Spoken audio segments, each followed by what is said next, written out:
vocês aqui da atividade.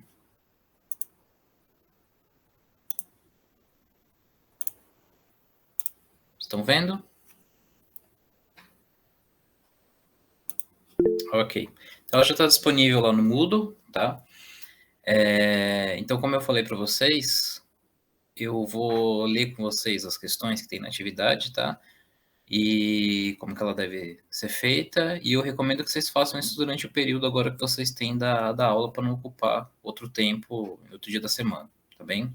Então, a gente reserva hoje para vocês fazerem a atividade. Então, o tempo que vocês têm é 10 sobra para vocês terminarem, tá? Mas, de qualquer forma, a entrega é para semana que vem.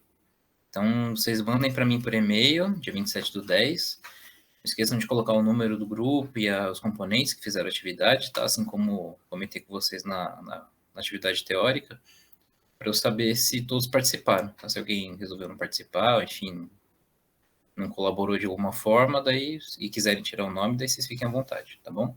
Então, eu vou conferir o número do grupo e o nome dos integrantes que está na atividade. Então, essa atividade que eu propus para vocês, e dessa forma serão as outras duas práticas, né, que a gente vai ter. Nesse caso aqui, está relacionado com extração sólido-líquido e ultrassons, que a gente viu na semana passada. Eu propus, né, aqui, vou propor nas outras também, alguns vídeos para serem assistidos, tá? Todos eles, nesse caso aqui, são em inglês, porque só tem vídeos bons em língua estrangeira para poder fazer essa atividade. Alguns deles têm legenda, que se traduz automaticamente, alguns deles não, mas não é vital que vocês entendam tudo que está sendo falado no vídeo, tá? É mais para vocês observarem o procedimento experimental que está sendo executado, e quando for preciso ter atenção a alguma etapa do processo experimental ali no vídeo, eu destaquei na questão que vocês precisam responder, tá? Então, a gente tem vídeos aqui envolvendo extração em fase sólida, microextração em fase sólida, barra sortiva e um teste de performance de um banho ultrassônico, tá bem? Então, tudo isso aqui a gente discutiu a teoria na semana passada. Então, eu vou passar rapidamente com vocês sobre as questões, tá? Só para não ficar nenhuma dúvida relacionada a isso daqui, para vocês poderem responder mais tranquilamente. Mas se surgirem dúvidas, vocês podem mandar um e-mail e falar, dúvida de tal coisa, podemos conversar, ou se der, eu respondo por e-mail, senão a gente abre a sala de novo, marca uma reunião outro dia, enfim. Daí vocês fiquem à vontade, tá bom? Então, aqui, a primeira questão, ela está relacionada aos vídeos 1 e 2, tá? Que envolve a extração sólido-líquido da forma mais convencional que pode ser feita. Então, aqui, o analista do vídeo 1 executou manualmente uma extração em fase sólida. Então, vocês vão ver como é que ele fez a extraçãozinha em fase sólida usando um dispositivo comercial. E nesse vídeo, ele fez a separação de 2 corantes, tá? Então, ele tinha mistura dos corantes e mostrou a separação deles usando a fase sólida. Então, com base nisso, vocês vão responder o item A, que diz, supondo que a fase sólida que foi usada seja composta por sílica revestida por C18, né? Então, a gente tem uma fase sólida polar.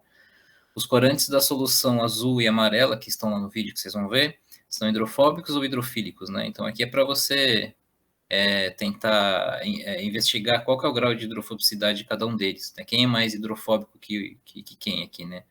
Então, corante azul ou amarelo, que é mais hidrofóbico, de acordo com o que vocês vão observar lá no vídeo, tá? E justifica, tá, gente? Então, todas as questões que vocês precisam justificar a resposta. Não é só colocar amarelo hidrofóbico, alguma coisa assim. Então, isso daí eu vou considerar bem pouco, se vocês responderem só isso, tá? Se for muito pontual. Então, justifique todas as respostas, como está escrito ali em cima em negrito, né? Daí, no item B, tem a mesma extração, poderia ser realizada com o equipamento representado no vídeo 2, né? Então, a extração que ele fez no vídeo 1 poderia ser feita com o equipamento que foi mostrado no vídeo 2. No vídeo 2 eu vou mostrar um equipamento, uma forma de fazer extração, e daí vocês comentem se seria possível ou não e quais seriam as vantagens caso seja possível, tá? Daí no item C, ele diz que o sólido empregado na extração do vídeo 1, né, ele pergunta, na verdade, se o sólido empregado na extração do vídeo 1 poderia ser substituído por uma resina de troca iônica, tá? Se, independente da amostra que vocês vão analisar ali, se o mesmo processo poderia ser feito com uma resina de troca iônica, tá bom? Não relacionado a esses corantes exatamente que ele usou, né, mas de forma geral. Então, se precisar ali extrair algum cátion, eu poderia usar a mesma estratégia com resina de troca iônica. E qual seria a diferença, né, dos mecanismos em comparação com o que a gente observa para quando a gente tem uma sílica revestida com C18, tá certo? Então, qual que é a diferença quando a gente tem C18? Tem resina de troca iônica, tá bom? Dúvidas aqui na primeira questão? Não? Não. Então, segunda questão. Segunda questão relacionada à microextração em fase sólida, né? Sólida, que são os vídeos 3 e 4. O item A, ele pergunta quais as vantagens e limitações a se utilizar as extrações demonstradas no vídeo, né, nos vídeos 3 e 4, com relação àquelas exibidas no 1 e 2. Então, ele pede para vocês fazerem uma comparação entre o que é feito, o procedimento feito nos vídeos 1 e 2 com os procedimentos feitos nos vídeos 3 e 4. Então, vocês podem comparar tempo, eficiência de extração, custo, diversos parâmetros que vocês têm envolvidos aí numa análise química, né, no preparo de amostra, vocês comparem uma com a outra, né? Qual que é mais vantajosa e qual que não é, tá bom? Item B. No vídeo 4, ele mostra aquelas fibras retráteis que eu comentei com vocês na semana passada, né? Que são aquelas fibras bem pequenininhas, né? De dimensões, diâmetros micrométricos e dimensões milimétricas. Então, essas fibras, elas que estão mostradas no vídeo 4, aqui vocês precisam comentar se elas são adequadas para análise in situ, né? Análises in situ, para quem não sabe, são análises no local onde a gente coleta a amostra, né? Então, ou na verdade, a gente às vezes nem coleta a amostra, faz análise direto ali no universo de onde a gente retiraria a amostra, né? A gente não tem transporte de uma fração daquilo lá, daquele universo para o laboratório. Então, a gente não tem uma amostragem, né? A gente vai lá, usa o equipamento e faz a análise no local mesmo. Então, aqui ele pergunta se essa extração sólido-líquido, né, poderia ser feito in situ usando esse dispositivo do vídeo 4. Tá? Eventualmente, vocês podem dar um exemplo aqui para demonstrar, para poder dar suporte à afirmação de vocês, né, à discussão de vocês, tá bom?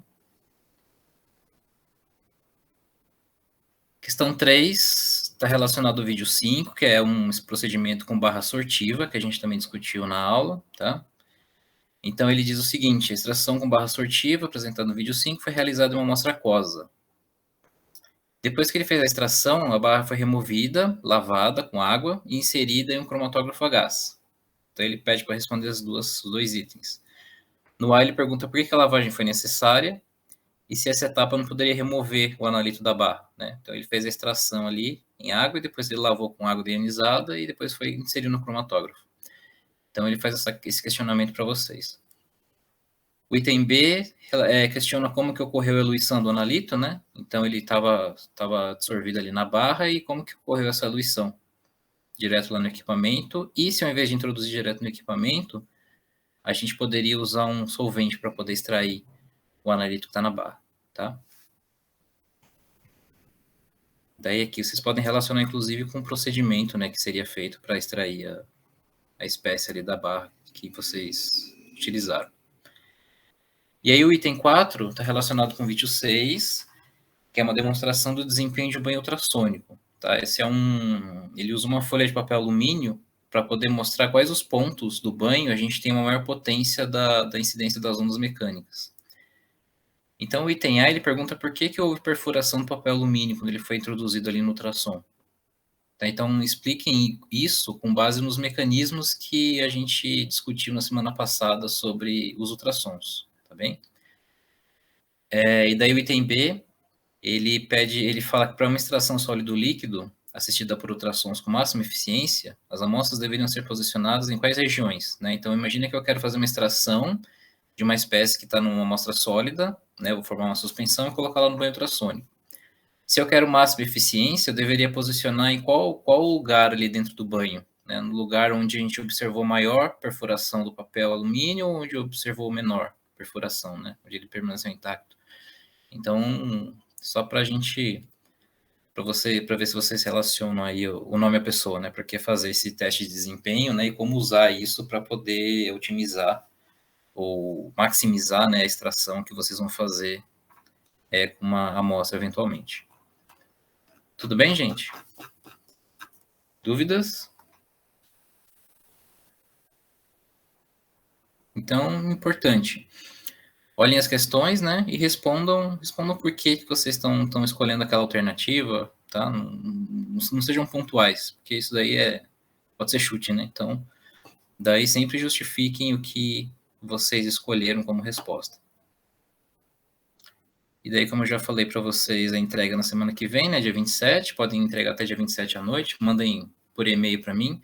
Não precisa todo mundo mandar, né? Basta um componente do grupo mandar o arquivo, e aí dentro do arquivo, como eu pedi para vocês, né, vai conter a informação de todos os integrantes, né, todos os nomes dos componentes que participaram da atividade.